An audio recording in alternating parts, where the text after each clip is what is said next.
बिस्मिल्लाहिर्रहमानिर्रहीम। अस्सलामुअलैकुम सामीन, नाज़रीन, हाज़रीन और मेरे नाक़िदीन।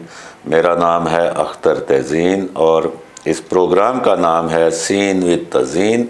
बात करेंगे इमरान ख़ान साहब की नाअहली और ये जो फ़ैसला आया इलेक्शन कमीशन से जुम्मे के रोज़ 21 अक्टूबर को, इसके हवाले से बहुत सी बातें हो रही हैं और मेरी भी बहुत सी ऑब्ज़रवेशंस हैं।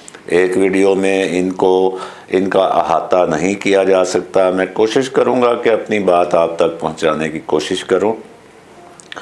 देखें, जो फ़ैसला आया है नाअहली का, इसमें वैसे तो इमरान ख़ान साहब की बहुत सी गलतियां मौजूद हैं। हम जराइम का लफ्ज़ इस्तेमाल नहीं करते क्योंकि वो अदालत से कन्विक्शन और सज़ा याफ्ता होने के बाद ही हो सकता है। लेकिन इमरान ख़ान साहब पर जो इल्ज़ामात हैं वो सारे के सारे झूठ नहीं हैं और इमरान ख़ान साहब कई मामलात में वो मैच्योर उनका एक गलत इक़दाम जो लफ्ज़ इस्तेमाल किया ना इलेक्शन कमीशन ने, करप्ट प्रैक्टिसेस मौजूद हैं और हम भी समझते हैं मौजूद हैं। लेकिन ये जो इलेक्शन कमीशन का फ़ैसला आया है, ये फ़ैसला बड़ा अजीबोगरीब है और जो चीफ़ इलेक्शन कमिश्नर हैं राजा साहब और जितने वो सीनियर ब्यूरोक्रेट हुए हैं, रह चुके हैं और जितने समझदार हैं, और फिर उनको 4 दीगर अरकान की, सिकंदर सुल्तान साहब की मैं बात कर रहा हूँ, और 4 दीगर अरकान, 5 अरकान का मुतफ़िका फ़ैसला है। लेकिन फ़ैसला जिस तरह आया है और जैसा आया है, ये बड़ा ही अजीबोगरीब है और ऐसे लगता है कि ये पता नहीं फ़ैसला इलेक्शन कमीशन, मुझे तो नहीं लगता कि राजा सिकंदर सुल्तान जैसा सीनियर आदमी, समझदार आदमी जो है वो इस तरह का फ़ैसला जारी कर सकता है और इस तरह कर सकता है। अब इसमें ये मैं जो कह रहा हूँ कि जिस तरह और जैसा, अब देखें, ये जो तोशाखाना केस है इसका फ़ैसला महफूज कर लिया गया था 19 सितंबर को। 4 अगस्त को ये दायर हुआ केस इलेक्शन कमीशन में, स्पीकर का जो रेफरेंस आया, और 19 सितंबर को फ़ैसला करके महफूज कर लिया गया था।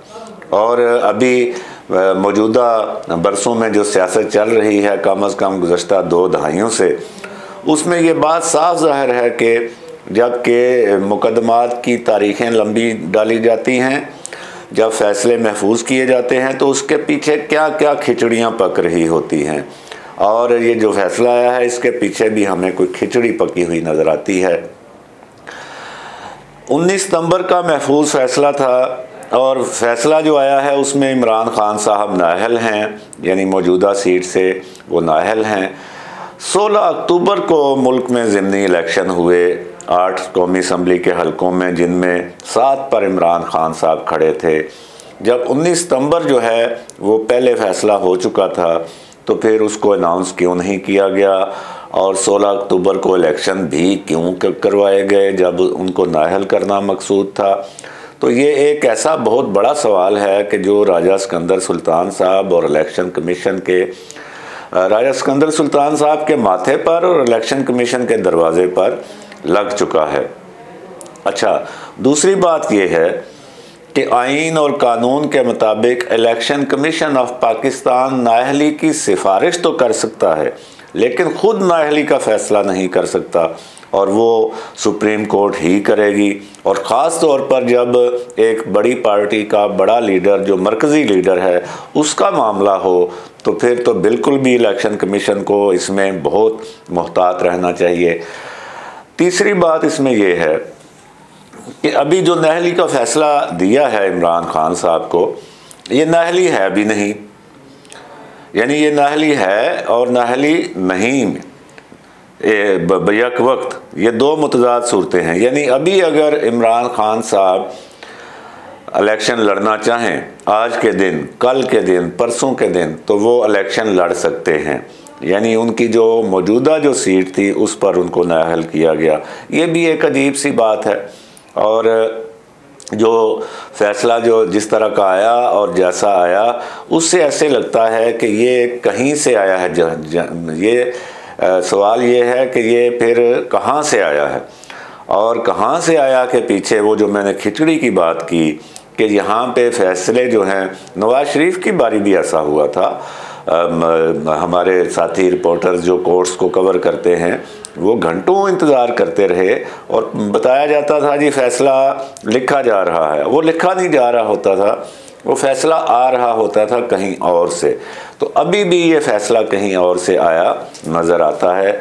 अब इसमें अगली बात ये है कि इमरान खान साहब अब जो कॉल दे रहे हैं, देने वाले थे मार्च की, कल जब फ़ैसला आया जुम्मे के रोज़, तो उसके बाद पीटीआई के लोग निकले मुख्तलिफ़ शहरों में, लेकिन उनकी तादाद बहुत कम थी और उनके ऊपर फिर पुलिस का एक्शन भी हुआ। फैज़ाबाद में ख़ुद हमने भी इस्लामाबाद जाते हुए आंसू गैस इनहेल की, जाते हुए भी आते हुए भी, और उस तरह लोग नहीं निकले जिस तरह इमरान खान साहब की कॉल पर निकला करते थे।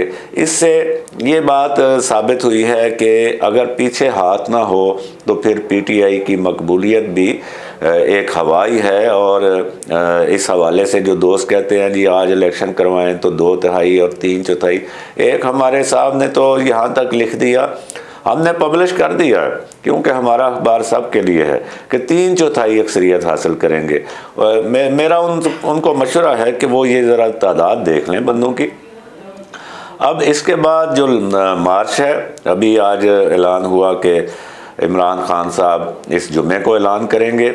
ज़ाहिर है उन्होंने कॉल दी हुई है, कुछ ना कुछ तो वो मुजाहरा करेंगे, लेकिन चूंकि अब पीछे हाथ नहीं है, लिहाजा ये मार्च जो इमरान खान साहब का है ये बहुत छोटा मार्च होगा और ये ज़्यादा से ज़्यादा इनको कश्मीर हाईवे तक आने देंगे, उसके आगे ये नहीं आ सकेंगे। लेकिन इस दौरान जो MNA साले मोहम्मद साहब के साथ हुआ इलेक्शन कमीशन के बाहर, वो इंतहाई काबिल मज़म्मत है। और वो अपने साथियों के साथ खड़े थे जब एक पुलिस वाला दौड़ता हुआ गया और वो बोल रहा था साले मोहम्मद कौन है, साले मोहम्मद कौन है, यानी उसको पहचान भी नहीं थी। उसको किसी ने कहा कि साले मोहम्मद को गिरफ़्तार करो, और साले मोहम्मद जो हैं वो हैरानी से पूछ रहे थे कि भाई मुझे क्यों गिरफ़्तार करना है। वो तो वैसे खड़े थे वहाँ पे जैसे पीटीआई के बाकी लोग भी खड़े थे। अच्छा, वहाँ से उनको ज़बरदस्ती उठा के गाड़ी में डाल के थाने मुंतकिल करके उनको बंद कर दिया, ये तो एक बात थी। लेकिन आज एक तस्वीर जारी हुई जिसमें साले मोहम्मद MNA साहब को ऐसे खड़ा किया गया है और उनके गले में एक वो तख्ती डाली गई है जिस पर मुकदमे की तफसील लिखी हुई है और उनका नाम लिखा हुआ है। ये इंतहाई एक गलत हरकत है, काबिल मज़म्मत हरकत है, ये पुलिस गर्दी की इंतहा है। और वो एक MNA हैं, वो 3 लाख लोगों के मुंतखब एक नुमाइंदा हैं, वो पुरअमन वहाँ पे खड़े थे, बुज़ुर्ग आदमी हैं और एक पार्टी के लीडर हैं। लिहाजा ये पुलिस वालों ने जो किया, अभी डॉक्टर अकबर नासिर साहब ने एक अपना चलवाया है ये फ्यूज़ डाउन करने के लिए इस एंगर को, इस गुस्से को, जिसमें हम भी शामिल हैं क्योंकि बहरहाल वो एक मुअज़्ज़ज़ आदमी हैं। IG इस्लामाबाद ने अभी एक प्रेस रिलीज़ जारी करवाई है कि जी हमने मुअत्तल कर दिया है वो थाने के मुतल्लिका लोगों को जिन्होंने ये तस्वीर जारी की।